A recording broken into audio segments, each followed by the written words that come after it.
기도하겠습니다. 하나님 감사합니다.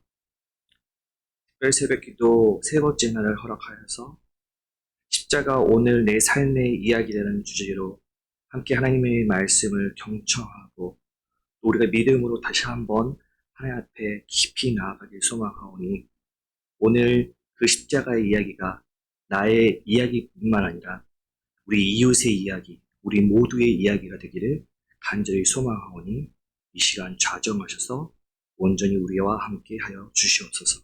감사드리며 예수님의 이름으로 기도합니다. 아멘.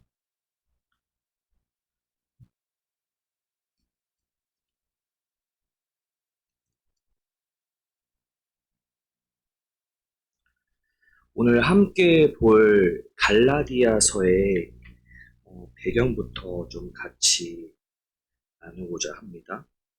갈라디아 지역의 교회들에게 이제 보낸 편지인데요. 바울이 이제 1차 전도 여행, 선교 여행 때 개척한 교회들이 이제 다른 이제 다른 서신서와는 달리 이제 분위기가 이 갈라디아서에서는 조금 바울이 좀 격앙되어 있습니다.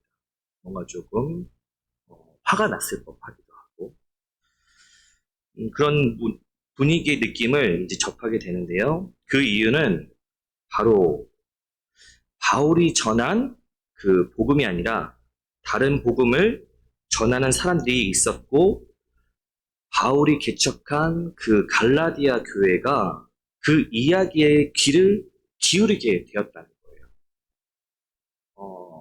예전에 이런 경험이 있었는데요. 제가 정말 이제 좋아하는 친구와 함께 맛집을 가게 됐어요. 제가 이제 발견하게 된 거죠.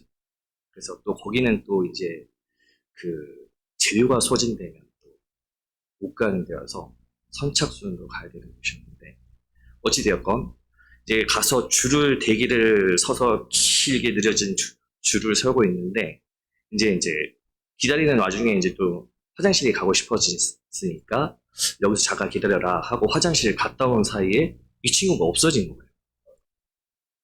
어떻게 된 거냐 봤더니 어디 근처에 있는 다른 가게에 가서 이제 저를 기다리고 있는 거예요. 어떻게 된 거냐 물어봤더니 기다리고 있는데 이제 다른 곳에서 여긴 다 맛집이니까 굳이 여기 안 가도 되고 가까운데 줄 기다리지 말고 추우니까 여기 와서 즐겨라 해서 간 거예요. 근데 이제 알고 봤지만 사실 거기는 이제 새로 생긴 집이었고 소위 말하는 그 맛집이 아니라 무슨 소리냐 빨리 와라. 그래서 다시 우리가 원래 가려고 했던 줄을 섰는데 이제 저희 한 5번째 앞에서 재료 소진으로 마감됐다고.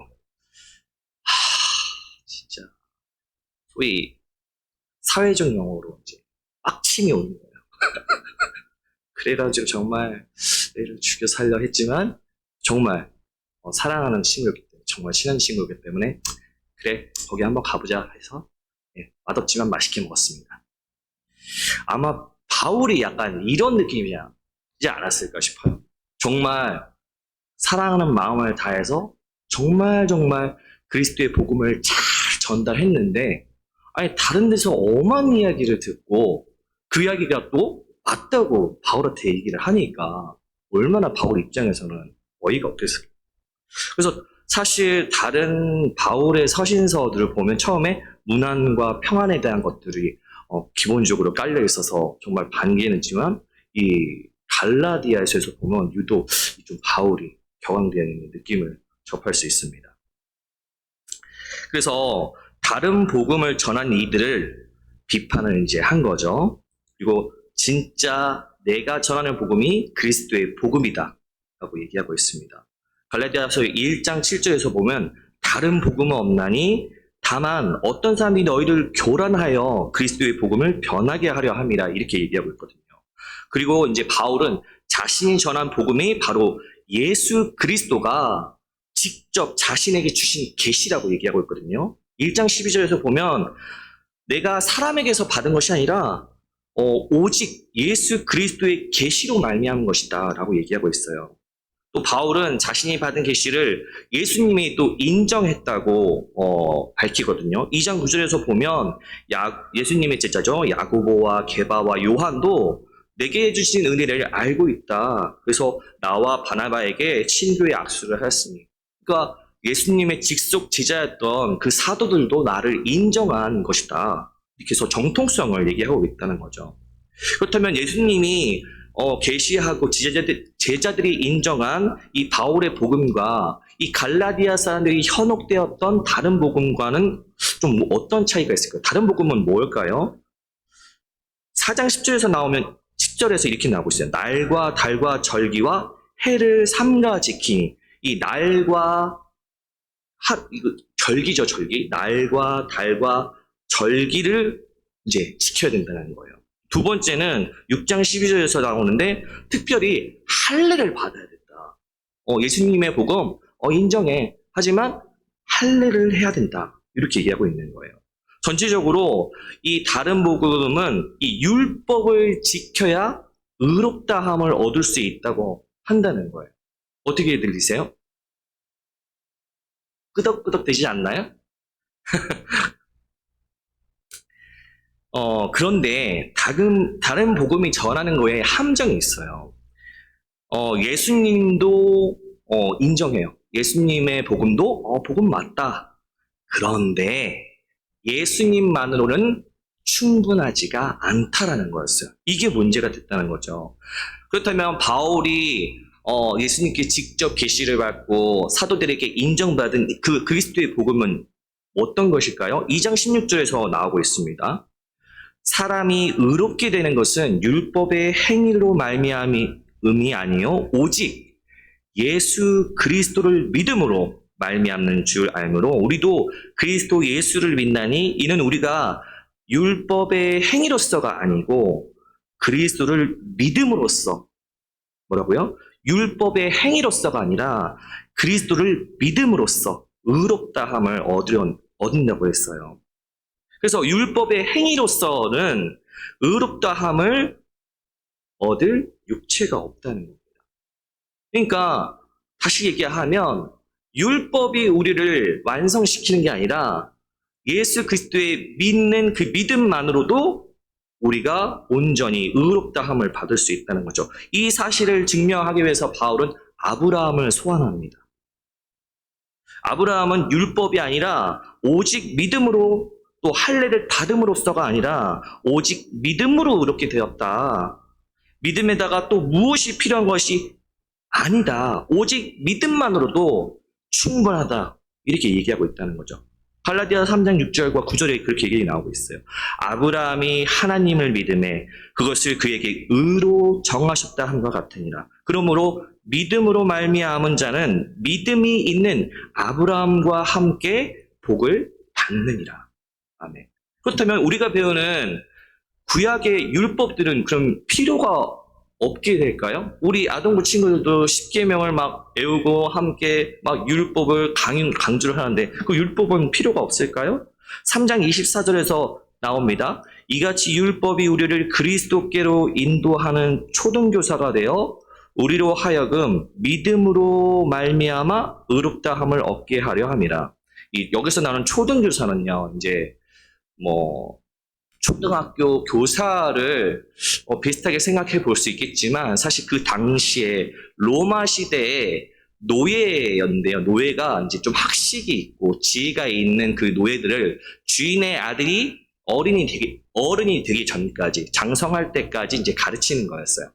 그러다 보니까 이 주인의 아들이 이제 배울 거를 다 배우고 장성하게 되면 더 이상 초등교사가 필요할까요? 필요하지 않죠. 그래서 그 성인이 될 때까지 교육을 하고 그 주인의 아들이 다 커버리면 더 이상 초등교사는 필요가 없게 됐습니다. 그래서 율법은 그리스도를 모르거나 그리스도가 올 때까지 이 초등교사처럼 율법이 필요하다는 거예요. 그래서 우리가 얼마나 죄인인지 또 우리가 얼마나 의를 행할 능력이 없는지 우리는 이 율법을 통해서 잣대, 이 기준이 될 수 있다는 거죠. 그래서 율법은 그리스도께 나아가기 위해서 반드시 필요한 것입니다. 그러면 우리는 그리스도인인데 율법 필요 없는 거 아니야? 라고 생각해 볼 수 있겠죠. 하지만 그리스도인들은 더 이상 율법을 지키지 않습니다. 대신에 성령님의 인도하심을 받게 된다는 거죠. 다시 정리하겠습니다. 복음을 알게 된 그리스도인이 있습니다. 전에는 그리스도를 알지 못하니까 율법을 통해서, 초등교사인 율법을 통해서 그리스도께 나아가고, 복음의 그리스도인이 된 사람은 그 후에는 성령의 인도하심을 가야 된다는 거예요. 그러니까 사실 성령의 인도하심이 있으니까 율법은 필요 없냐? 그게 아니라 율법을 통해서 그리스도를 알고 그 알게 된 그리스도를 성령의 인도하심으로 가게 되니까 사실 성령의 인도하심을 따른다는 것 자체가 율법의 정신을 그대로 가져가고 있는 거거든요. 그래서 우리가 또 성령을 따라간다는 것, 율법의 정신까지도 지키게 된다는 것이고, 그래서 예수를 믿고 있는 우리가 성령의 인도를 잘 따라가고 있는지 확인하기 위해서도 율법은 반드시 필요합니다. 교회 안에서 종교 생활이나 혹은 뭔가 선행을 하거나 구제를 하거나 교회 봉사, 헌신, 경건의 모양으로 내가 더 나은 것 같은데 생각이 들 때, 혹은 세상에서는 직장에서, 가정에서, 학교에서, 사람과 관계하는 그 어떤 곳에서 내가 더 나은 것 같은데, 내가 더 나아져야 되는데, 이렇게 받고 있을 때 이 갈라디아서가 필요한 성경이라는 거죠. 이렇게 성령의 인도하심을 받고 있는 바울은 오늘 우리 함께 본 갈라디아서 2장 20절을 통해 이렇게 고백하고 있습니다. 다시 한번 봉독해 볼까요? 시작할 때 내라고 되어 있지만 이번엔 자신의 이름을 넣어서 같이 봉독해 보겠습니다. 시작. 동혁이가 그리스도와 함께 십자가에 못 박혔나니 그런즉 이제는 동혁이가 사는 것이 아니요 오직 내 안에 그리스도께서 사시는 것이라. 이제 동혁이가 육체 가운데 사는 것은 나를 사랑하사 나를 위하여 자기 자신을 버리신 하나님의 아들을 믿는 믿음 안에서 사는 것이라. 아멘. 제가 안수 받았을 때 받았던, 제가 존경하는 저희 모교의 원로 목사님이 저한테 주셨던 말씀이기도 한데, 이 말씀이 여전히 제가 목회를 하거나 신앙생활을 하는 부분에서 가장 큰 우선순위를 가지고 있는 말씀이기도 합니다. 십자가, 오늘 내 삶의 이야기는 무슨 색다른 이야기가 아닙니다. 특별히 새벽 기도회라고 해서 뭔가 특별하게 준비한 이야기가 아닙니다. 나의 이야기는 바로 여러분의 이야기고 우리의 이야기인 것입니다. 바울이 고백한 것처럼 성령의 인도하심으로 나는 그리스도와 함께 십자가에 못 박혔나니 이제는 내가 아니라 내 안에 그리스도가 사시는 거야. 그러니 세상의 뜻과 성공의 나를 움직이는 것이 아니라 사랑의 길로 가는 것이 하나님께서 우리에게 향하신 뜻이야 라고 얘기하는 것입니다. 십자가의 의미, 우리가 여기도 앞에도 있는데요. 십자가를 볼 때 어떤 생각이 드시나요?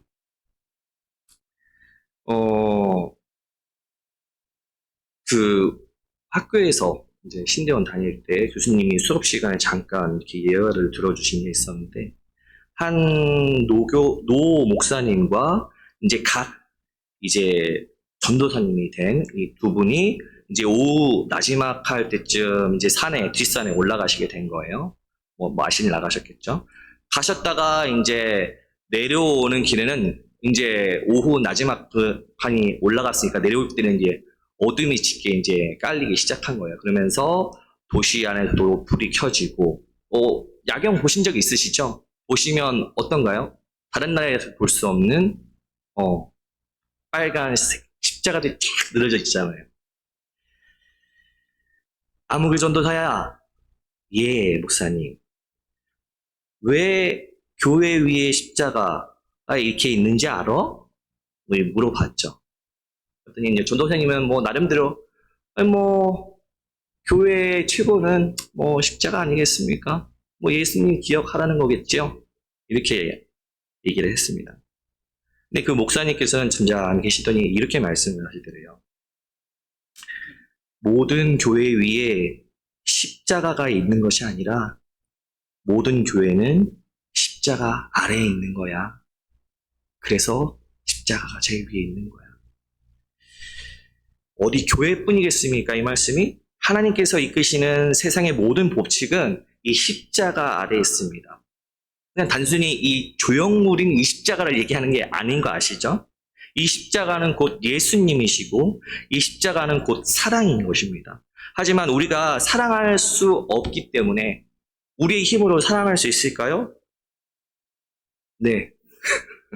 평생 당신만 바라고 해서 고백했던 그것도 이제는 뭐 사실 의리로 살고 있는 분들 많으시잖아요. 저부터 해서. 네. 그래서 평생, 영원이라는 그 가치를 가지고 사랑한다는 것은 결코 사람이 할 수 있는 부분이 아닌 것 같아요.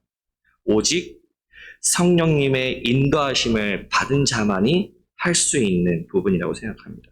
그래서 매일매일 우리는 성령님을 초청해야 됩니다. 물론 우리는 그리스도의 복음을 받은 자로서 성령을 받았지만 그 성령이 단순히 그냥 있는 게 아니라 성령이 능력이 될 수 있도록 충만케 될 수 있도록 매일매일 매 순간순간 성령님을 초청해야 된다는 거예요. 그게 성령 충만인 거죠. 그래서 우리의 기복이 있다는 거는 사실 당연한 거예요. 그래서 우리는 매일매일 매 순간순간 성령님께 도움을 구해야 되고 그 도우시는 성령님으로 인해서 우리의 매일매일의 믿음의 일상을 지켜가야 되는 것이죠. 직장이 천국이 되려면 어떻게 해야 될까요? 내 욕심과 성공을 위해서 다른 사람을 희생시키는 것이 아니라 함께 공생해야 합니다. 가정이 천국이 되게 하려면 어떻게 해야 됩니까? 내 욕심으로 가족을 이리저리 조정하는 것이 아니라 사랑해야 합니다. 우리 친구들도 있는데 학교에서는 그럼 어떻게 해야 될까요?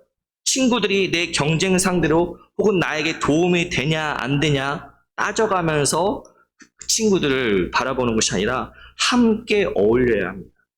그러려면 어떻게 해야 될까요? 오늘 바울의 고백처럼 내가 십자가에 죽어야 합니다. 십자가에 죽어야 합니다. 저 십자가에 예수님이 아니라 저기 걸려있는 시체가 내 시체구나 라고 고백해야 됩니다. 우리 보면 이제 그 개신교에는 십자가가 딱 십자가 모형만 있지만 이제 가톨릭 천주교에는 예수님의 모습이 같이 걸려 있잖아요. 그 차이가 뭔지 아세요? 천주교는 예수님의 형상이 있는 게 고통을 더 상징하기 때문에 고통에 더 집중하기 때문이고 우리는 영생, 그 부활에 더 포커스를 두고 있기 때문에 없다고 해요. 우리는 십자가에 걸린다는 부분이 단순히 고통, 단순히 죽음으로 끝나는 것이 아니라 그 고통 너머에, 죽음 너머에 있는 영생과 소망을 바라볼 줄 알아야 됩니다. 그래서 우리가 반드시 그 소망과 영생으로 가기 위해서는 우리가 십자가에 죽어야 된다는 거죠. 아이러니하게도 죽어야지만 살 수 있다는 거예요. 죽어야지만 그리스도께 나아갈 수 있다는 거예요. 죽어야지만 소망이 있다는 겁니다. 그래서 매일매일 성령을 인도하심을 구할 때 우리가 해야 될 선행 조건은 그 십자가를 묵상하면서 단순히 그 십자가의 그 틀만 보는 것이 아니라 그 십자가에 죽어있는 그 예수님의 그 시체가 사실은 내 시체구나. 저 걸려있는 채찍 맞은 그 몸과 흘리는 피는 예수님이 아니라 나구나 라고 매일매일 묵상을 해야 될 것입니다. 십자가에 죽어야 합니다. 그래야 삽니다. 내가 십자가에 죽어야 사랑이 꽃을 피우고 열매를 맺습니다. 그래서 여러분이 그 십자가를 통해서 사랑의 눈먼 자가 되셨으면 좋겠습니다. 묵상을 하다가 언뜻 갑자기 그 광고가 하나가 생각이 났어요. 이제 한 우유 광고인데, 이제 그거였어요. 어렴풋이 이제 잘 기억은 안 나는데, 그 여자 아이가 있는데 엄마 말을 안 들었던 것 같아요. 그래서 엄마한테 혼나고 있는데, 너 그건 돼 안 돼? 잘못했어, 잘못했어. 뭐 이런 식으로. 무조건 잘못했어요. 막 이렇게 할 수밖에 없는 약간 그런 느낌으로. 그러다가 엄마 잘못했어요. 다시는 안 그렇게 하니까 엄마 다시 뭔가 안아주면서 이제 우유를 먹이는 거였어요. 그래서 뭐 캐치프레이즈가 하루에 3번 사랑한다 고백하기 이거였어요. 오늘 이 자리에서 한번 해볼까요? 라고 하면 또 이제 또 무슨 새벽부터 라고 하실 수 있겠지만 새벽에도 뭐 삼겹살 먹는데 못하겠어요? 하지만 오늘 조용하게 고백은 하지 않고 옆에 있는 분과 눈빛으로 사랑한다, 사랑한다, 사랑한다 이렇게 한번 나눠봤으면 좋겠어요. 입술로는 움직이지 않으시고 눈빛으로 말씀하셨으면 좋겠어요. 한번 볼까요?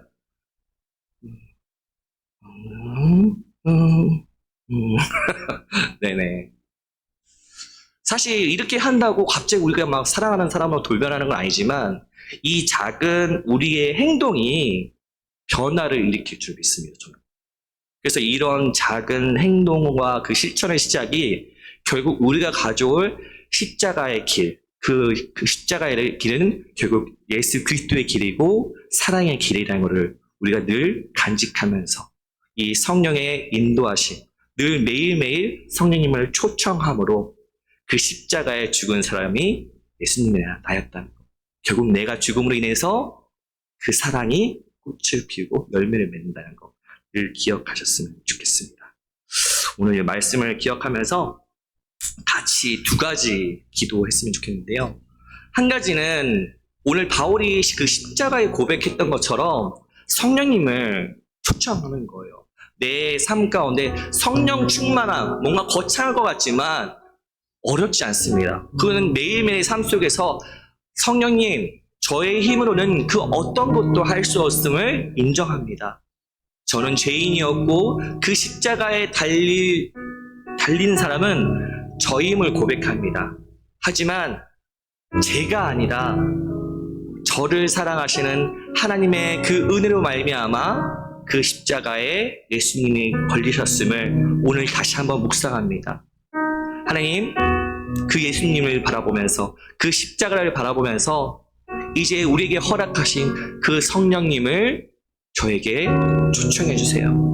그 성령님으로 인해서 오늘 이 순간 이 자리에서 다시 한번 그 십자가로 살아가는 제가 될 수 있도록, 우리 이웃이 될 수 있도록, 우리가 될 수 있도록 인도하여 주시옵소서 라고 오늘 이 시간 이 첫 번째 기도 제목을 가지고 같이 간절히 기도하도록 하겠습니다.